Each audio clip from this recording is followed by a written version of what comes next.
line ending character, the colon, so we can keep it real nice and tight like that.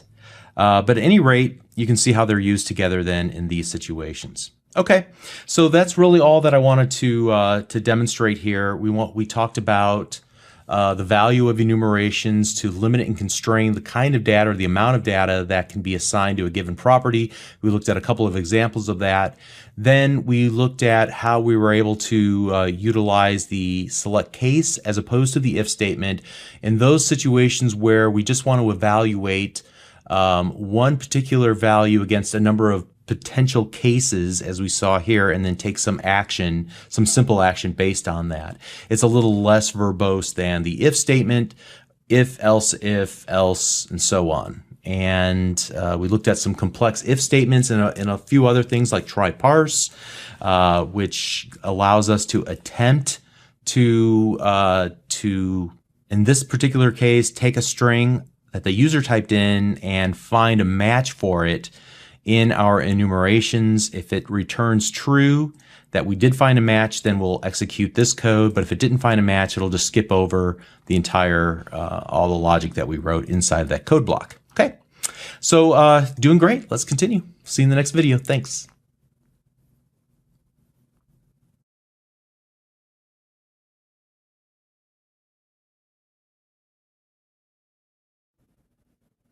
Hi, I'm Bob Tabor with Developer University. For more of my training videos for beginners, please visit me at devview.com. In this lesson, we're going to talk about handling exceptions that occur within our applications. We're going to discuss what can go wrong, why things go wrong, and how to build resilient applications that are impervious to crashing through the use of the try, catch, and try block in Visual Basic. So whenever the compiler catches a data type mismatch, an unresolved reference to a class, or some malformed Visual Basic instruction, it will refuse to compile your source code into a .NET assembly until you fix the problem. We've already seen this happen a number of times. We'll usually get the red squiggly line, we'll get the error list pop up. Those are called compilation errors, and those are good because we can catch those and fix them before we release the application to others, right? But there are other kinds of errors that happen only during runtime. In other words, they happen when the compiled .NET assembly is actually in the act of executing on somebody else's computer. So there are countless reasons why this could occur, but many times it occurs due to situations that are outside of the control of the software developer. For example, if you're creating an application that cannot read or write to the disk for some reason, maybe it's because there's a folder or a file that's missing, or the file is corrupt, or because the network access to that resource is unavailable, or perhaps your application attempts to connect to a database and that particular table in the database that you were relying on is no longer there. Maybe the columns have changed names, maybe the structure in general has changed. These and many more could cause your application essentially to crater, to experience an exception at runtime. Now, in some cases, the developer may not have foreseen a problem and therefore didn't account for it. For example, maybe the developer allows the users to type in their country, but the user misspells the country name, and as a result, we can't find a matching country, and we have bad data in our database as a result. Or perhaps the user is maliciously trying to break the application. Maybe they type in numbers instead of alphanumeric characters or alpha characters. So as a software developer, your job is to make sure that you account for every possibility, everything that could potentially go wrong with your application. A friend of mine was fond of saying that 80% of all code exists to solve 20% of all potential problems that can happen. So generally, software developers should be pessimistic about the reliability of any input into the program, especially input that's human in nature. Somebody types in a value and hits enter. Be suspicious about that value because it probably is wrong.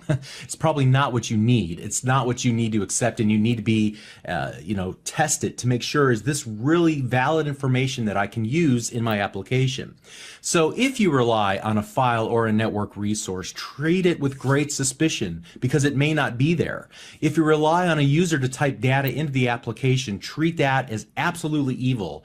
All right, you have to be very suspicious about anything you cannot absolutely control in your application. And this is the software developer's equivalent to defensive driving. You should always code defensively. So the way that a Visual Basic developer codes defensively is through the use of the try and catch and end try statements in Visual Basic, which we're going to demonstrate in this lesson. So let me give you a quick example of the kind of things that can go wrong. Here we'll create a quick example in our new project, Gracefully Handling Exceptions. And I'm just going to go dim content as string equals, and we'll use the file. We've used this once before. I'm going to go ahead and hit Control period on my keyboard and import the system.io namespace. File.read all lines, or read all text. That's what I want. Read all text. And if you recall, we had a path that we created earlier when we were going through the My Namespace project. We created a folder called test, and there was a test1.txt, and let's go ahead and write that out to our console window, and we'll just do that. And now let's run the application. Now in this particular case, I know that that file is there and the folder name is there, all right? But what if, for example, we were to either fat finger the name of the folder or the file name, and what if we didn't account for that possibility that that folder, the test folder, and that file, test1.txt, does not exist on our hard drive? Well, at that point then, what the developer sees when running in Visual Studio is this little nice message that says the directory is not found, or a directory not found exception was unhandled. So it will create a data type of an instance of a data type called the directory not found exception, and that object will have information about the exception that we encountered. And it will tell us and give us information about the issue, couldn't find the directory. Okay, so as a developer, I can see this and I can fix the issue. However, as an end user, you're not going to see this. You're going to see something much more ugly. And let me just go ahead and quickly build this. And then I'm going to open up our projects, go to Gracefully Handling Exceptions, and look in the bin directory and run the application.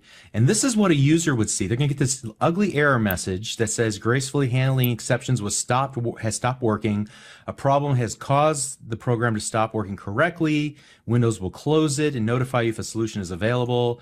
And then it gives you all that error message stuff in the background, right? So it's a pretty ugly situation for your end users. You want to make sure that whenever you release the application to an end user, that you are accounting for all the potential problems so that they never see that ugly error message pop up. All right.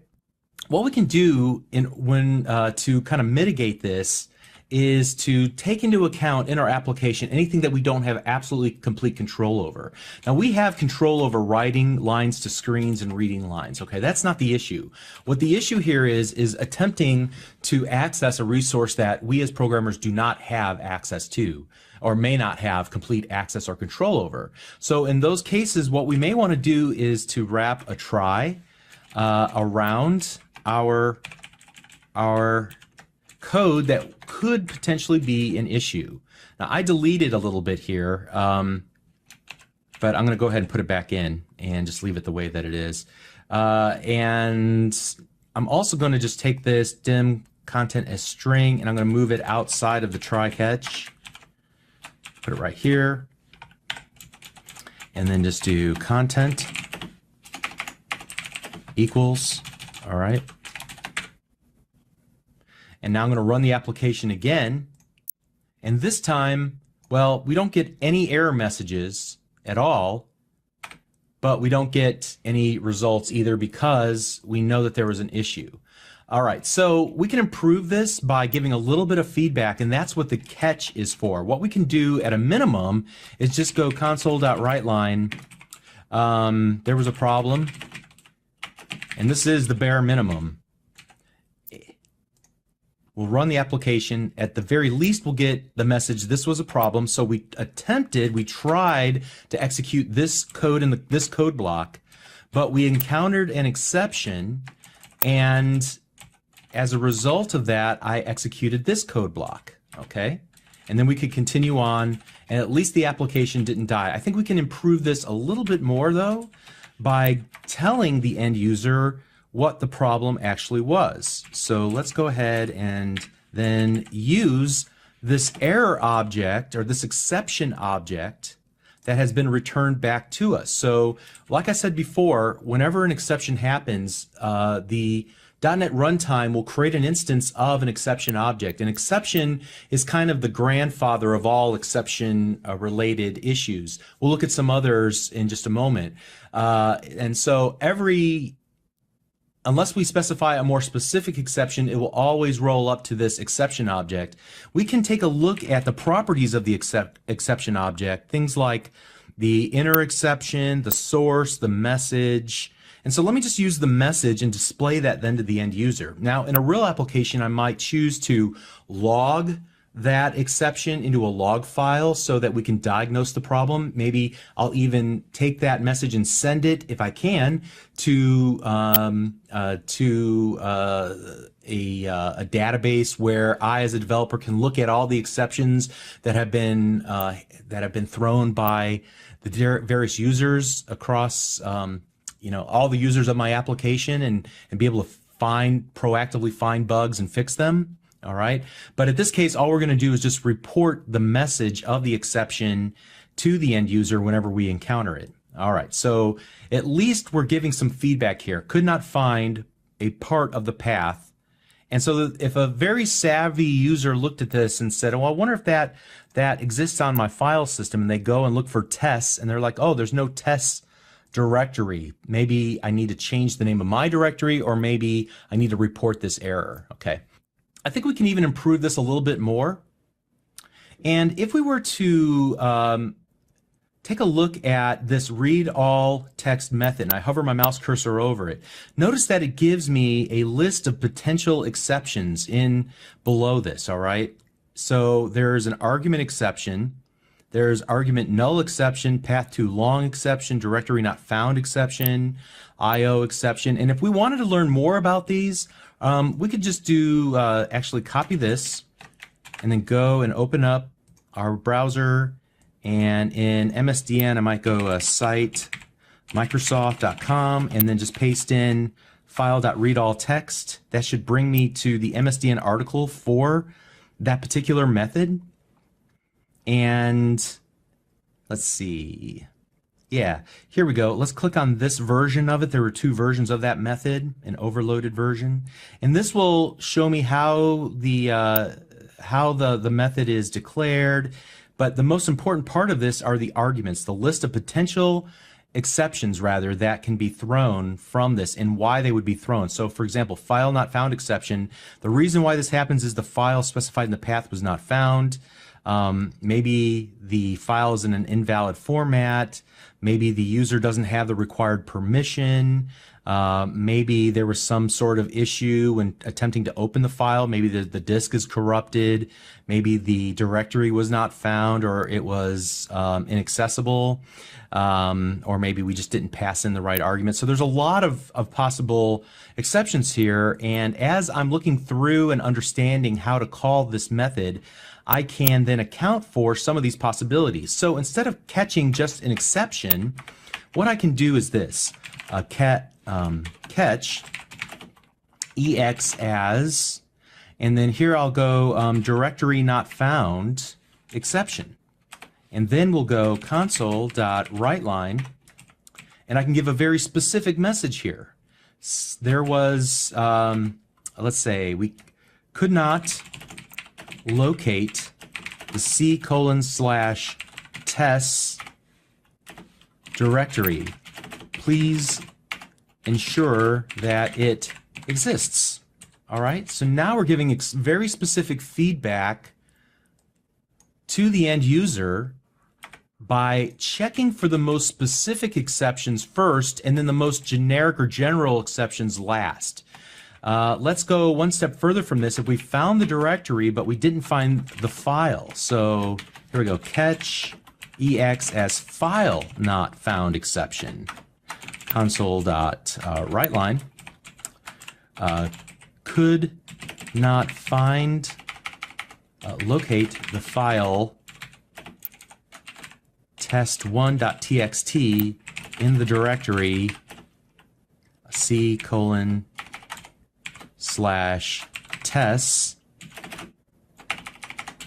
Please make sure the file exists. All right, so it's a little bit more specific here. Now what happens when I run the application? Well, the directory not found error is going to fire first because it's going to first of all look for the directory before it attempts to look for the file itself. But now let's go ahead and modify the contents of our C drive here. Well, actually, let's do this. We don't have to modify anything there. We'll change this to test, and then we'll just change this to test4. That file does not exist. I'll go ahead and make the appropriate modifications here inside of the text. All right, just to make sure that everything looks correct. Okay, so now we've got the directory correct, but we're looking for a file that I know does not exist, and this time we're going to give a descriptive error, could not locate the file test4.txt in the directory c:/test. Please make sure that that file exists. All right, very cool. So the key here is to look for the most specific exceptions first and then the most general exceptions last, or catch them in the order in which we know that they'll be performed.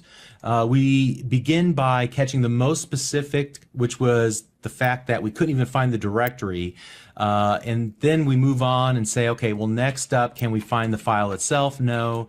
Well, if it's not that, then it could be one of a number of other issues, as we see here as we hover our mouse cursor over, but we'll just not account for those necessarily. We'll just say there was an issue, all right, and let the user figure it out on his own. Alternatively, we could go and implement a catch for every single one of those potential exceptions.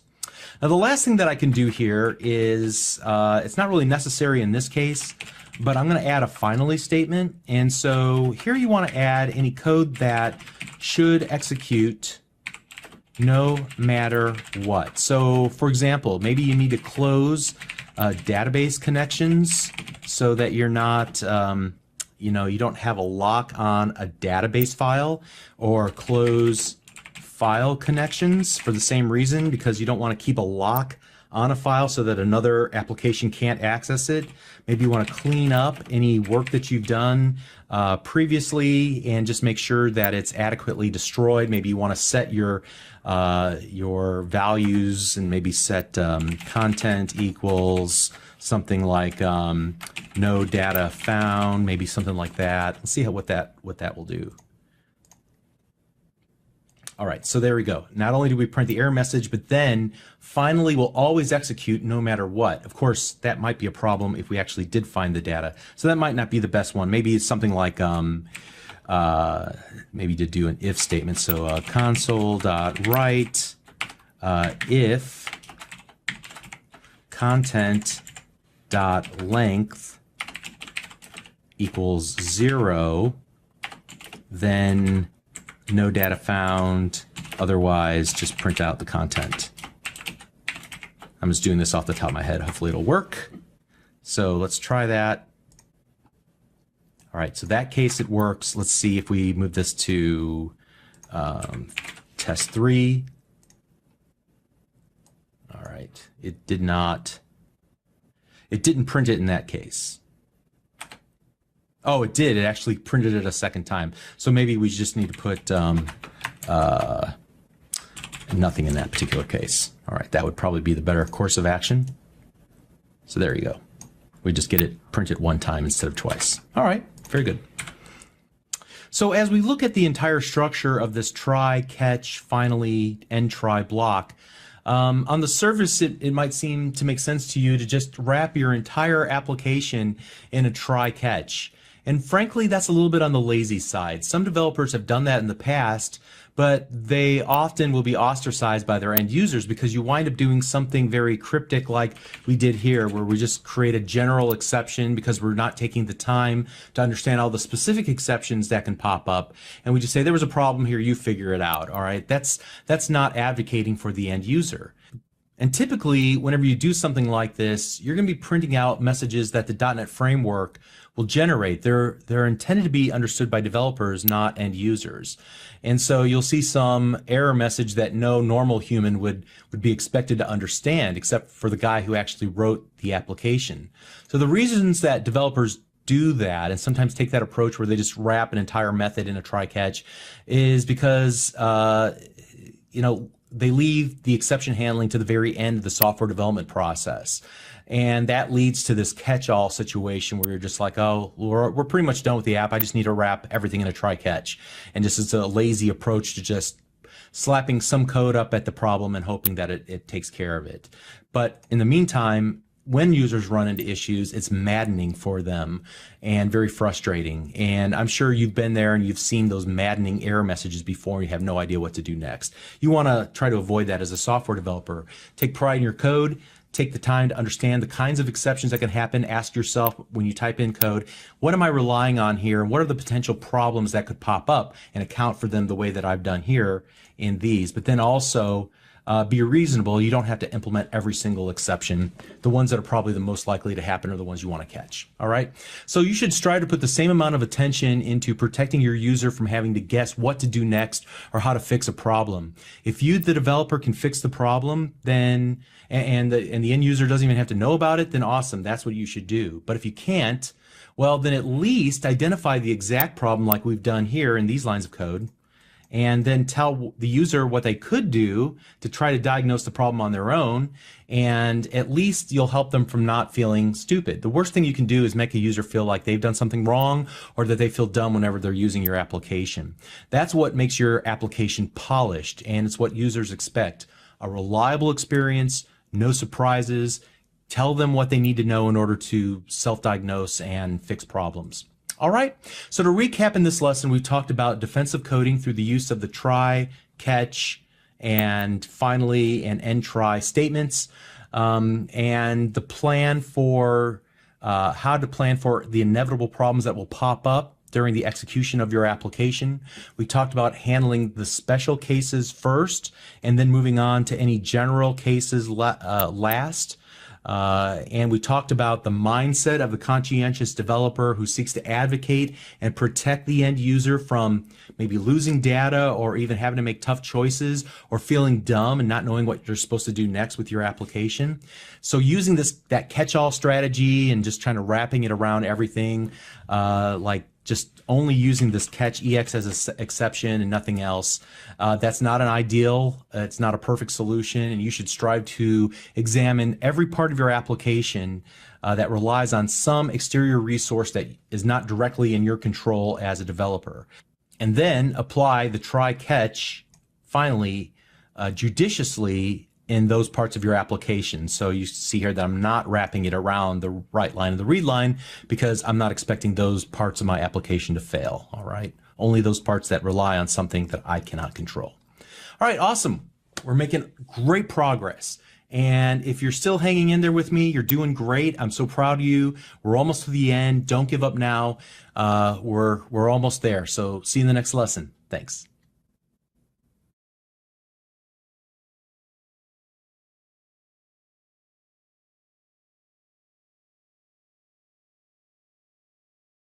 Hi, I'm Bob Tabor with Developer University. For more of my training videos for beginners, please visit me at devview.com. In this final tutorial video, we're going to be discussing event-driven programming. Event-driven programming is really at the heart of most of Microsoft's presentation APIs, whether you're building web or Windows applications. And for that matter, it's at the heart of just about every other API in the .NET Framework class library.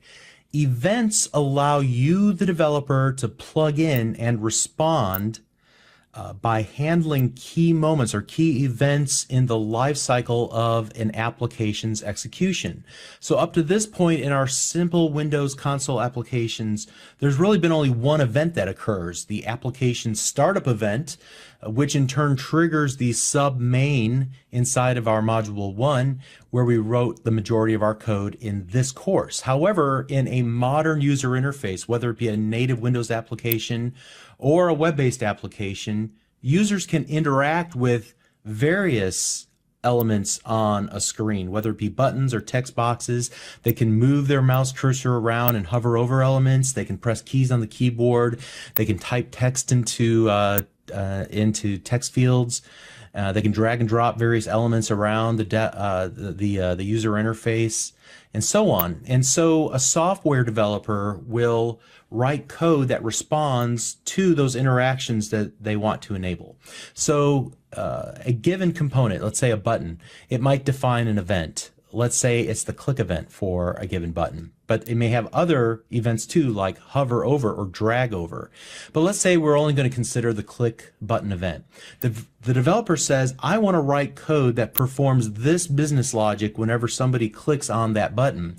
And whenever that button's event, that click event is raised, then I want to handle that event, write code that will respond to that event. So the developer creates a method and attaches it or registers it with that event and says, hey, whenever you happen, let me know, because I'd love to run some code whenever that button gets clicked. All right, so as the application is running, the user interacts with the application. Eventually they click that button. The .NET Framework runtime raises the event and notifies any methods that were asked to be notified, and it would then execute that code as well that's attached to the event.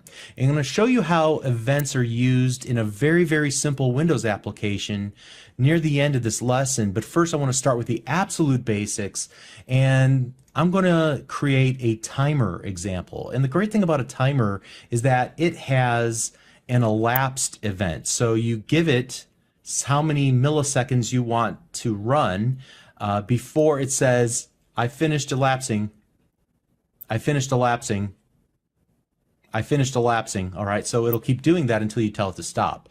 And so what we're going to do is write code that'll say, whenever you finish elapsing, I want to know about it, because I'm going to write some code and we're going to do something interesting, like write something to a console window. All right, so let's go ahead and get started here by creating a new project called Understanding Events. And inside of the submain, what we'll do is start by creating a new system.timers.timer. And I'm going to call it, so dim timer as system.timers.timer. And I'm going to pass in how many milliseconds I want it to run between each elapsed event that it will raise. All right. So in this case, I want, let's see, new keyword. I want 1,000 milliseconds or 1 millisecond to elapse between each raised elapse event. Okay. So what we could actually do is simplify this, right, by hitting Control period and just simplify the name, selecting that option. Actually simplify. I could actually add an import statement, but hopefully you get the idea. Okay, let's continue on. Next, what I want to do is attach to the elapsed event or register a handler for the elapsed event. So here's what I'll do. We're going to go and use the add handler keyword. We use the name of the timer and then the event that we want to handle. So elapsed, comma. And then what I want to do is give it the address of a method in the computer's memory. Okay, so methods have a spot in memory, and we want to say, hey, whenever the elapsed event happens, I want you to add a handler and then call out to that event in this address in the system's memory. So here we're going to just create something called module1 dot, and we'll give it a name. Let's just call elapsed 1. Or tell you what, handle the timer 1. All right. And then I'm going to hit Control period on my keyboard, and one of the options is to generate a method called module1.handlethetimer1. And notice that we created a method stub, a private sub, handlethetimer1, and notice that it automatically creates the correct method signature for the event.